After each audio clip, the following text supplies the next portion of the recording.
Assalamualaikum warahmatullahi wabarakatuh. A'udzu billahi minasyaitonir rajim. Bismillahirrahmanirrahim. Alhamdulillahi rabbil alamin. Wassalatu wassalamu ala asyrafil anbiya'i wal mursalin. Sayyidina maulana wa nabiyyina wa habibina wa syafi'ina wa qudwatina wa uswatina Muhammadin sallallahu alaihi wasallam wa ala alihi wa ashabihi ajma'in. Allahumma faqihna fid din waftah alaina futuhal arifin waj'al a'malana khalisatan liwajhikal karim ya arhamar rahimin. Allahumma iftah alaina hikmatak wanshur alaina min khazain rahmatika ya arhamar rahimin. Rabbi shrah li sadri wa yassir li amri wa halul 'uqdatam min lisani yafqahu qawli walhamdulillahi rabbil alamin. Amin. Qala al-musannif rahimahullahu ta'ala wa nafa'ana wa iyyakum bi'ulumihi fid dharain amin. Alhamdulillah, pertama dan selamanya marilah sama-sama kita rafa'kan setinggi-tinggi kesyukuran kita ke hadrat Allah Subhanahu wa ta'ala, kerana pada malam ini diberikan kepada kita kesempatan untuk kita terus berada dalam redha, dalam ketaatan kita kepada Allah Ta'ala, dengan cara diberikan oleh Allah Ta'ala kepada kita kesempatan masuk untuk kita beribadat kepada Allah Ta'ala, boleh hadir sama-sama semaya berjamaah, kemudian duduk dalam majlis ilmu yang dikatakan sebagai Raudhatun min Riyadil Jannah, taman-taman daripada taman syurga. Juga diberikan kepada kita nikmat kesihatan yang baik, sihat tubuh badan, boleh buat amal ibadat dengan sempurna, boleh menjalankan segala perintah Allah Ta'ala dengan baik. Mudah-mudahan apa yang kita buat, apa yang kita kerjakan itu semuanya dikira sebagai catatan amalan kebajikan, pahala boleh kita bawa untuk kita menghadap Allah Subhanahu wa Ta'ala pada hari akhirat nanti, insya-Allah. Tuan-tuan, puan-puan dirahmati oleh Allah Subhanahu wa Ta'ala, insya-Allah pada malam ini kita sambung lagi kuliah kita daripada kitab Faridatul Faraid fi Ilmil Aqaid. Qala al-musannif rahimahullahu ta'ala, telah berkatalah pengarang kitab ini, iaitulah Syekh Muhammad Zain bin Mustafa bin Muhammad Al-Fatani rahimahullahu ta'ala. Tengok muka surat 18. Dia. Maka berkata pengarang, qala al-muallif ataupun qala al-musannif, yang keenam wahdaniyah. Jumpa kau? Baik, yang keenam wahdaniyah. Makna kata yang keenam daripada 20 sifat yang wajib bagi Allah Ta'ala.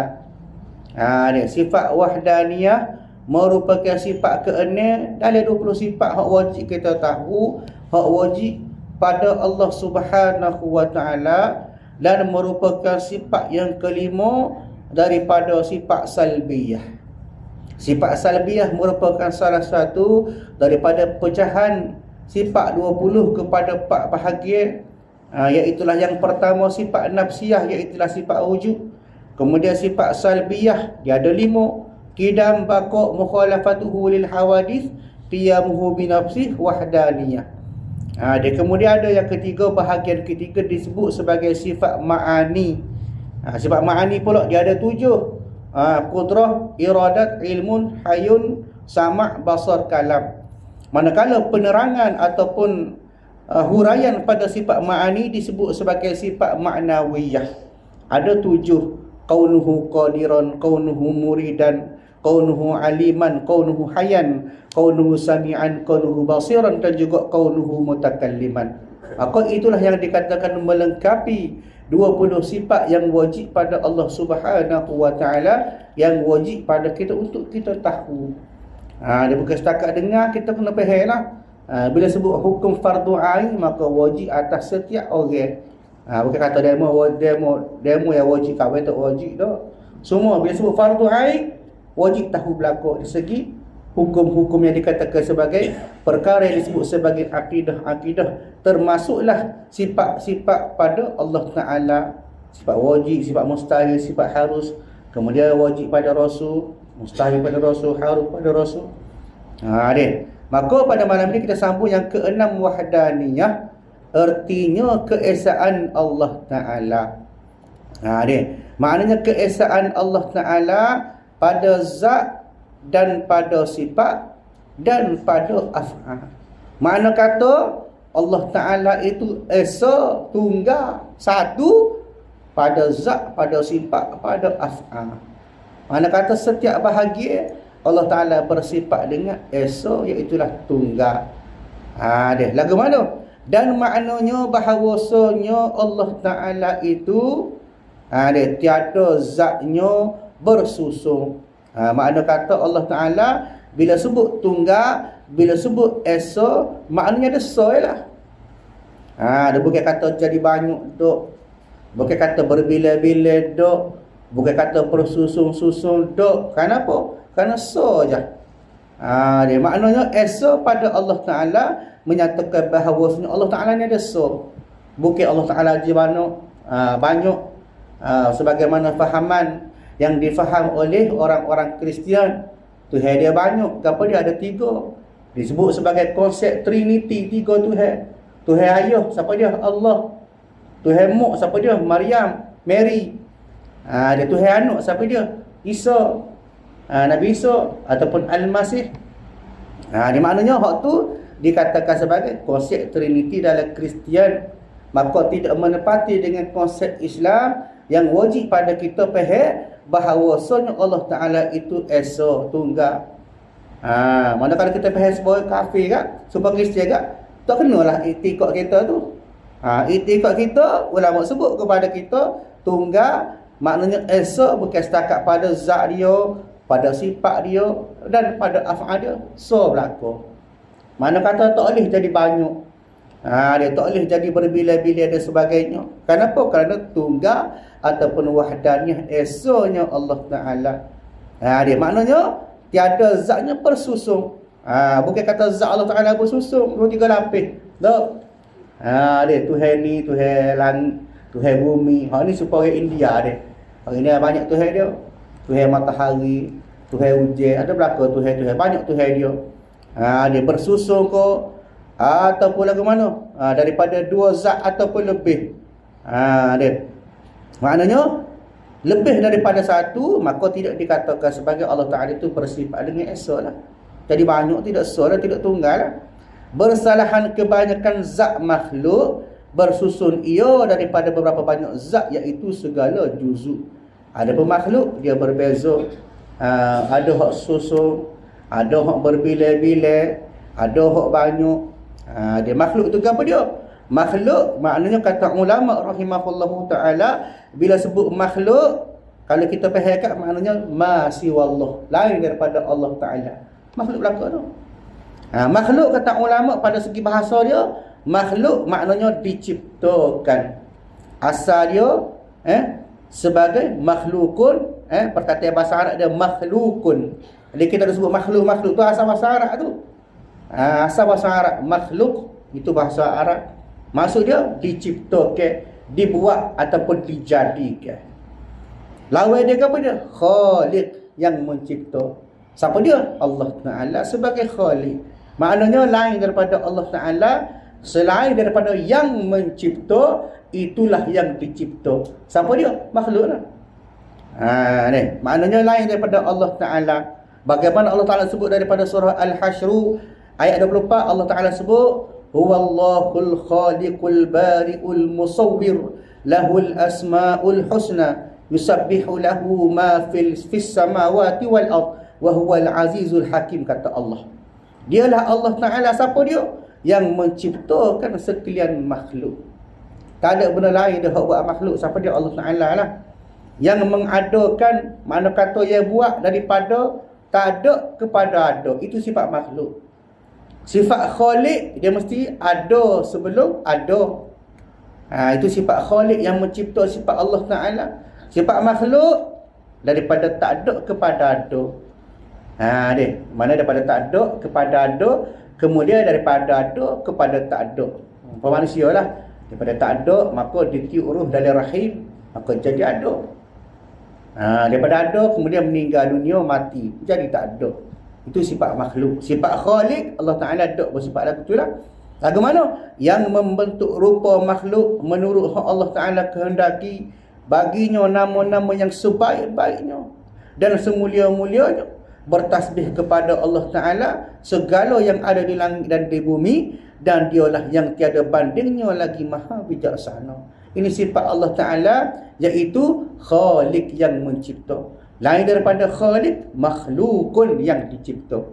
Di makna kata bersalah kebanyakan zat makhluk, maknanya kita lah lain daripada Allah Ta'ala. Sifat dia lagu mana? Bersusun ia daripada beberapa banyak zat, iaitu segala juzuk. Ada hak jenis tindih, ada hak jenis banyak passing seperti kita manusia kan, ada lelaki, ada puai, ada gemuk, ada kurus, ada tinggi, ada rendah. Itu sifat kita yang bersusun dan pelbagai. Ada pun Allah Ta'ala saja, tak tersusun, tak berbilai-bilai, tak berjenis-jenis.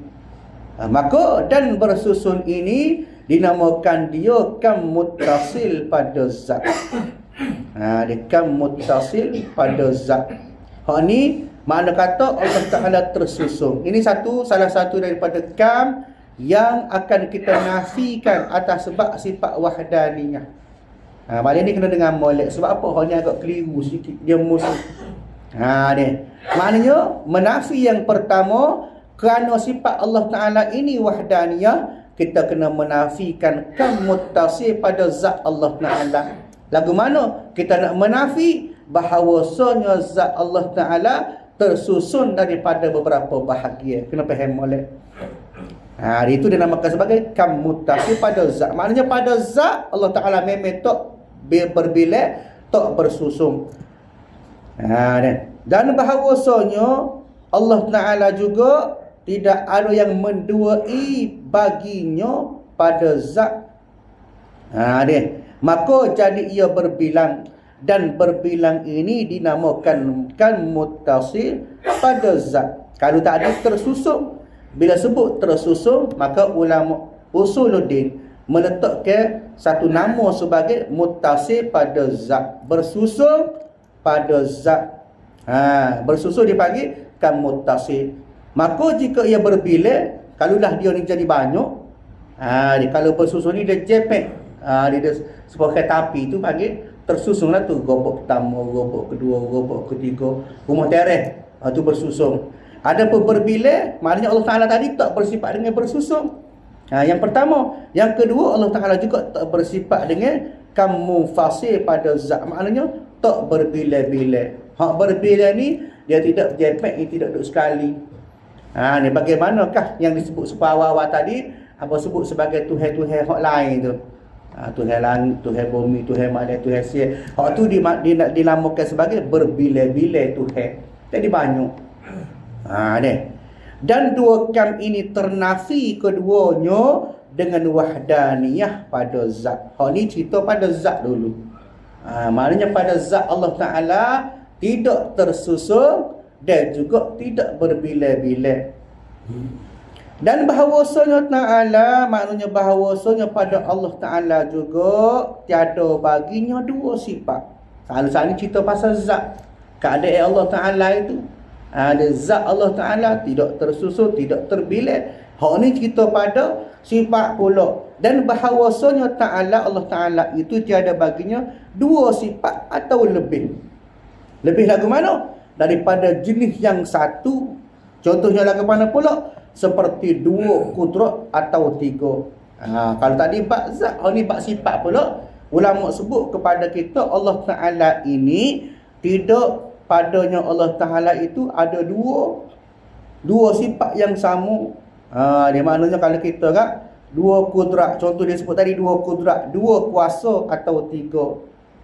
Ni kuasa Allah Ta'ala yang pertama sekian, kuasa yang kedua sekian, kuasa yang ketiga sekian. Maknanya ada hak kuasa. Maka tidak begitu pada Allah Ta'ala. Dan berbilang pada sifat ini dinamakan sebagai kamutasi pada sifat. Makna kata dua dalam satu lah kita kata. Sifat yang sama tapi jadi pecah-pecah. Sifat kudrat Allah Ta'ala ada berapa? Ada sikit-sikit jadi banyak. Maka duk. Kenapa? Kerana Allah Ta'ala bersifat esa ataupun tunggal juga pada sifat dia. Bila sebut sifat kudrat Allah Ta'ala, maka meliputi, tidak berbilai-bilai. tidak berbila-bila, tidak tersusun, bahkan meliputi belaka. Adapun kita kadang-kadang ada hak kita berbila-bila. Orang ni hak dia boleh hakak 2 bit seming. Itu hak dia. Orang ni berbeza pula boleh hakak 1 bit seming. Itu berbeza. Kenapa? Kerana makhluk bersifat dengan sifat kudrat yang berbeza-beza. Dia ada pun pada Allah Ta'ala dia ada setara tu ya. Maknanya sudah meliputi. Tidak berbila-bila lah. Maka ulama sebut tadi dinamakan sebagai kam muttasil pada sifat. Hak ni pun nak menafi juga atas sebab Allah Ta'ala bersifat dengan wahdaniyah ataupun esa. Kalau tadi Allah Ta'ala bersifat esa, bersifat tunggal, bersifat wahdaniyah pada zat, maka pada sifat pun lagu tu juga. Dan bahawasanya tidak ada bagi yang lain daripadanya Ta'ala. Makna tidak ada selain daripada Allah Ta'ala sifat yang menyerupai akan satu sifat daripada segala sifatnya sifat Allah Ta'ala. Maknanya Allah Ta'ala, sifat pada Allah Ta'ala tu tak boleh nak sama dengan sifat benda lain. Contoh kita kata makhluk sebagai kita kata manusia lah. Manusia nak tupai, nak pinjam nama sifat Allah Ta'ala.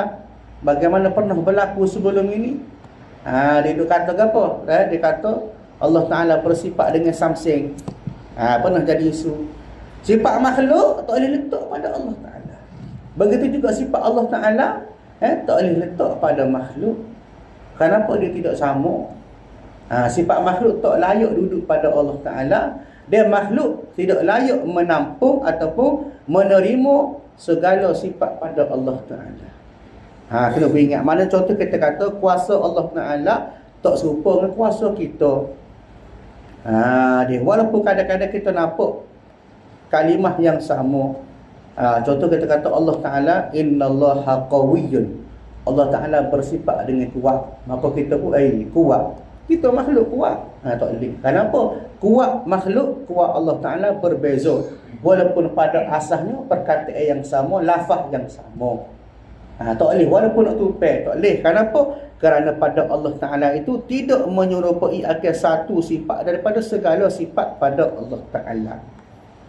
Dan menyerupai sifat yang lain bagi sifat Allah Ta'ala ini, apa dia? Dinamakan kam mufasil pada sifat. Kalau tadi kam muttasil pada sifat, maknanya Allah Ta'ala tak. Sifat Allah Ta'ala tak berbila-bila. Yang kedua, sifat Allah Ta'ala juga tidak sama dengan hak lain. Maknanya kalau tadi dua yang menafikan sifat pada zat, iaitulah Allah Ta'ala tak tersusun, Allah Ta'ala tak berbila-bila. Ini pada zat, pada sifat. Begitu juga Allah Ta'ala tidak berbila-bila. Allah Ta'ala yang kedua, Allah Ta'ala tidak menyamai akan sifat makhluk dengan sifat Allah Ta'ala.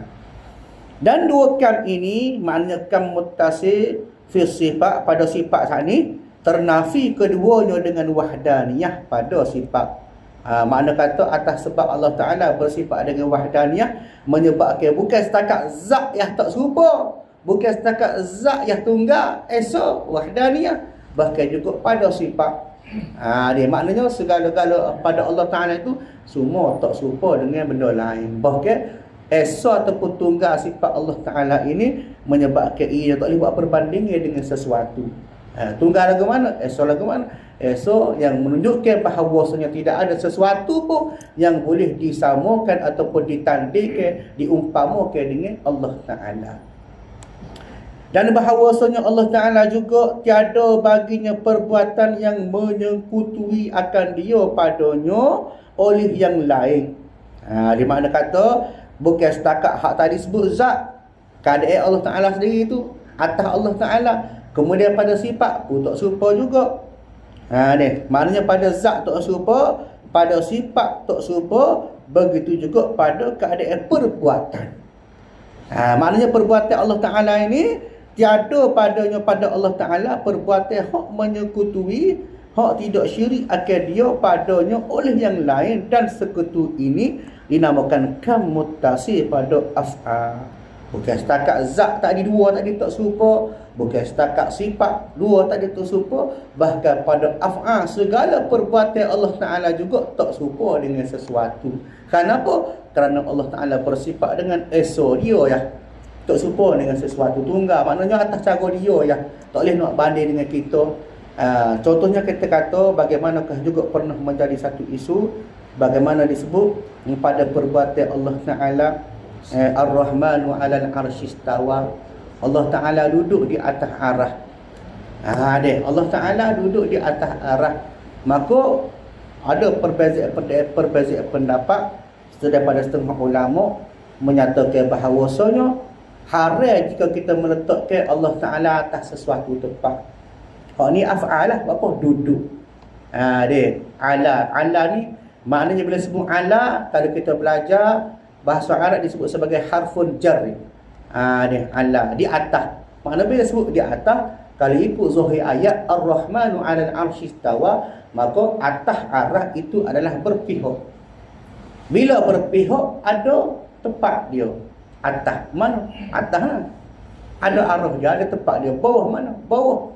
Maknanya sedangkan pada Allah Ta'ala, tak layak pada Allah Ta'ala, laisa kamitslihi syai'un, tak layak pada Allah Ta'ala serupa dengan sesuatu. Dia kalau kata Allah Ta'ala berpihak, bertempat, maka serupa dengan makhluk lah. Maka ni yang dikatakan sebagai, bila mana kita nak menyebut lagu tu seolah kita nak mempertikaskan sifat wahdaniyah pada Allah Ta'ala. Maka ulama kata berhati-hati. Tambah-tambah ulama sebut juga dalam Quran ni pun, walaupun Quran ni bagus dah. Al-Quran huwa mu'jizatul kubra ala Rasulillah. Quran ni mukjizat terbesar Allah waktu kepada Nabi kita Nabi Muhammad. Dia paling hebatlah, mukjizat terbesar hingga ke bila hadirnya Quran, maka dia telah menasahkan kemuliaan kitab-kitab yang lain, Taurat, Zabur, Injil, semua pakat turut Al-Quran berlaku. Hebatlah. Tapi ulama sebut innal Qur'ana zahiran wa batina. Quran ni ada zahir, ada batin. Bagaimana ulama daripada ahli mufassirin ataupun ahli al-qurra, ahli al-Quran sebut bahawasanya Quran ini ada yang perlu ditafsir. Buat tak boleh baca story direct gitu ya. Kalau kita baca Ar-Rahmanu 'alal 'arsy istawa, kita kata Allah Ta'ala tu ada tempat dia. Duduk mana atas harah. Tak boleh. Sebab tu Quran kalau ikut hukum dia ada yang dinamakan sebagai ayatul mutasyabihah, ayat-ayat yang kesamaran. Bila baca tak faham, bila baca mengganggu fikiran kita. Dia lagu mana nak tafsir, tak boleh nak gambar. Dia Allah Ta'ala duduk atas arah. Duduk lagu mana tahu? Maka hak ni mutasyabihah, kesamaran. Lagu mana cara? Perlu kepada huraian daripada para ulama. Sebab tu jangan pergi pada Quran 100%. Bukan tak pergi Quran, pergi tu bagus, tapi nak kepada kita belajar lagi. Dia belajar biar faham betul-betul. Tak jelas tengok kepada tafsir-tafsir muktabar. Kerana ada yang perlu difahami dengan huraian yang lebih dalam. Maknanya kadang-kadang ayat-ayat ini memberi kesamaran kepada kita seolah-olah menyamakan Allah Ta'ala dengan sesuatu, dengan makhluk. Pahaman kita sebagai ahli sunnah kena biar detail supaya apa? Tidak mengganggu iktikad kita menyamakan Allah Ta'ala dengan makhluk. Maknanya seperti tadi, bahawasanya Allah Ta'ala tiada baginya perbuatan yang menyangkutui akan dia padanya oleh yang lain. Maknanya tak serupa dengan perbuatan sesuatu makhluk lah. Dan sekuti ini dinamakan sebagai kam mutasi pada af'al. Mana kata kam yang kelima ini untuk menafikan bahawasanya Allah Ta'ala itu sama dengan sesuatu pada segi perbuatan. Baik. Dan bahawasanya tiada bagi yang lainnya, bagi lain daripada Allah Ta'ala satu perbuatan atas wajah, maknanya atas keadaan mengadakan dan hanya sesungguhnya dibangsakan kepadanya itu wajah pada wajah kasab dan ikhtiyar. Maka pengarang kita sebut ada huraian dia, tengok tu nombor 13 kecil tu, tengok bawah, qauluhu dibangsakan kepadanya itu atas wajah kasab dan ikhtiyar. Maksud dia lagu mana? Artinya dibangsakan perbuatan kepada yang lain daripada Allah Ta'ala itu atas jalan usaha dan pilih. Lagu mana? Yakni dengan iktibar usaha yang itulah bergantung kepada kudratnya, kudrat sendiri yang baharu itu dengan barang yang diperbuat itu, dengan iktibar memilihnya pada zahir akan mengejutkan dia. Dia tak payah lagi tengok. Dia bagi huraian pula. Dan pada menafikan perbuatan daripada yang lain daripada Allah Ta'ala itu menolakkan perkataan Mu'tazilah. Kita pernah sebut sebelum ini, siapakah yang dikatakan sebagai orang-orang yang dikatakan sebagai golongan orang-orang yang Mu'tazilah. Kepada Mu'tazilah ni, Mu'tazilah ini kata ulama rahimahullahu ta'ala, Mu'tazilah ialah kalangan mereka-mereka yang berasal daripada satu puak yang lahir pada tahun kedua Hijrah. Mu'tazilah ni ada satu kumpulan dia. Satu kumpulan dia lahir pada tahun kedua Hijrah yang diasaskan oleh Wasil bin Ibnu Atta yang keluar daripada halaqah Imam Hasan Al-Basri. Hasan Al-Basri duk mengajar ramai murid dia, termasuklah daripadanya antaranya Wasil Ibnu Atta. Maka satu ketika dia ni tak setuju banyak dengan hak disebut oleh Hasan Al-Basri, maka dia waktu buat kumpulan baru. Ini Mu'tazilah. Dia lagu mana Mu'tazilah itu? Mu'tazilah itu kata ulama rahimahullahu ta'ala, mereka ini berprinsip bahawasanya bagaimana kata dalam kitab tu juga, bahawasanya hamba itu menjadi segala perbuatan dirinya yang ikhtiari seperti makan dan berjalan. Mu'tazilah kata atas hamba sendiri itu dia sendiri, tak kata dengan Allah Ta'ala. Dia jalan, dia makan atas dia. Dia maknanya atas ikhtiar dia. Bukan kerana dia ni atas kehendak Allah Ta'ala duduk. Dia maknanya dia kalau salah kau dia buat dosa atas dia sendiri. Dia buat pahala atas dia sendiri. Segala-galanya atas dia sendiri. Sepatutnya kita, iktikad kita, segala kerja buat kita itu zahir atas perbuatan kita, tapi semua itu atas kehendak Allah Ta'ala. Tapi pada Mu'tazilah ini menjadikan segala perbuatan dirinya itu ikhtiari, atas ikhtiar dia sendiri, seperti makan dan berjalan. Dan pada menyabitkan usaha bagi hamba itu menolakkan juga perkataan Jabariyah bahawa tiada hamba itu usaha sekali-kali pada zahir dan batin. Ini berbeza. Ada Mu'tazilah tadi atas kita. Kita belaka. Dia berapa dosa dah kita buat dosa. Berapa pahala dah kita buat pahala.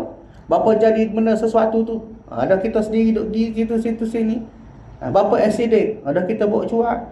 Betul hak tu atas zahir hukum adat dan sebagainya lah, gitulah. Tapi sebenarnya hak tu atas kehendak Allah Ta'ala kalau kita ahli sunnah. Adapun kalau Jabariyah tadi, bahawasanya tiada lagi hamba itu usaha sekali-kali pada zahir dan batin. Hak ni pula Jabariyah ni suruh ke Allah Ta'ala berlaku. 100% bulat-bulat tak ada usaha kita. Di kita konsep kita usaha, kemudian selayaknya lebihnya suruh pada Allah Ta'ala. Itu kita. Adapun Mu'tazilah atas dia berlaku. Kita sendiri berlaku. Kau ni kita tanggungjawab kita berlaku. Tak ada kebergantungan kita kepada Allah. Adapun Jabariyah saat ni, baru sebut saat ni, suruh kepada Allah Ta'ala berlaku, ikut Tuhan. Ikut Allah Ta'ala lah. Kalau jatuh ke maksiat, dah nak apa. Tak ada ikhtiar gitu. Tak ada ikhtiar, tak ada usaha, suruh bulat-bulat pada Allah Ta'ala. Dan etika yang sebenar, iaitu etika ahli sunnah pula. Ni yang betul. Lagu mana? Bahawasanya tiada memberi berkah oleh hamba pada sesuatu sekali-kali, dan hanya sesungguhnya ada bagi hamba itu usaha dan pilihan pada zahir jua. Ini ahli sunnah. Atas zahir kita kena usaha lah. Nak makan nasi kena kerja, kena menanuk. Maknanya ada usaha pada zahir. Adapun pada Mu'tazilah tadi, kita kerja, kita menanuk, kita makan, tak ada kata harap kepada Allah Ta'ala atas rezeki tu. Adapun Jabariyah tadi, duk cokoh tunggu nasi mari depan. Itu contohlah perumpamaan dia. Tunggu nasi cokoh mari depan, tak boleh juga. Mana kata suruh kepada Allah Ta'ala 100% pun tak ada usaha, tak boleh. Begitu juga kita berlaku, kita atas tahap kita seorang tak harap kepada Allah Ta'ala, tak boleh juga. Nak biar dia tengah-tengah usaha kita. Dia usaha kita, ikhtiar kita, Tapi atas pengharapan kita, hasil natijahnya kita minta dengan Allah Ta'ala juga. Maknanya atas kehendak Allah Ta'ala juga, tapi atas perbuatan zahir kita. Itu disebut sebagai akidah ahli sunnah lah. Maknanya biar ada usaha, kemudian ada pengharapan kita kepada Allah Ta'ala. Bukan tak boleh suruh, boleh suruh kepada Allah satu waktu, tapi tak adalah ikhtiari kita tu, mana usaha kita. Kalau gitu baik tak sahada kita. Dia bakal nak tunggu maknanya dia ada usaha kita, ikhtiar kita, selebihnya suruh kepada Allah Ta'ala. Maknanya itulah yang dikatakan sebagai, begitu juga hak sebut tadi, cerita tadi berkenaan dengan perbuatan pada Allah Ta'ala, tak boleh nak sekutu ia dengan perbuatan kita.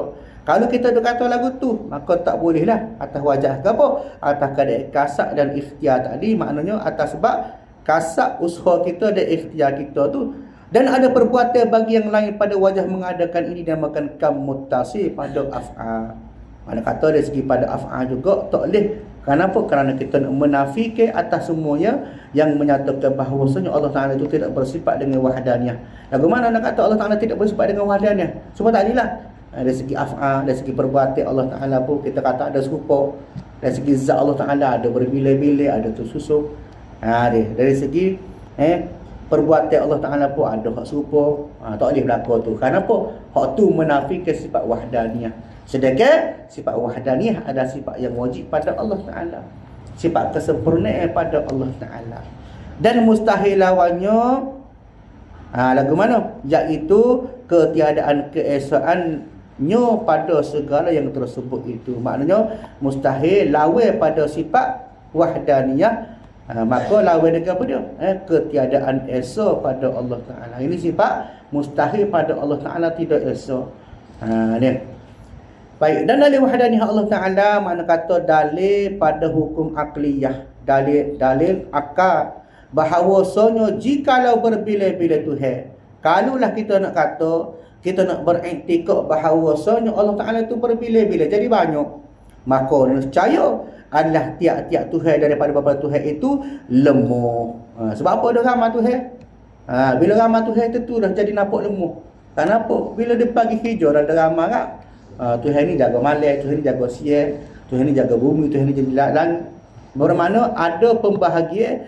Bila sebut ada pembahagian, ada pecahan, maknanya tak kuat adalah Allah Ta'ala, tak sempurna adalah. Kenapa? Jadi lemah. Sebab apa lemah? Kena bagi hijau, mu jaga malam, mu jaga siang. Maka itu adalah mustahil lah. Dan jika lemah mereka itu, nescaya tiada didapatkan alam ini. Kalau tentu dah Allah Ta'ala bersifat dengan lemah, tentu dah tak ada alam kita tengok ni. Maka kerana kuat Allah Ta'ala itulah adanya alam ini ni. Dan iaitu batil, maknanya dusta, pelawak tu.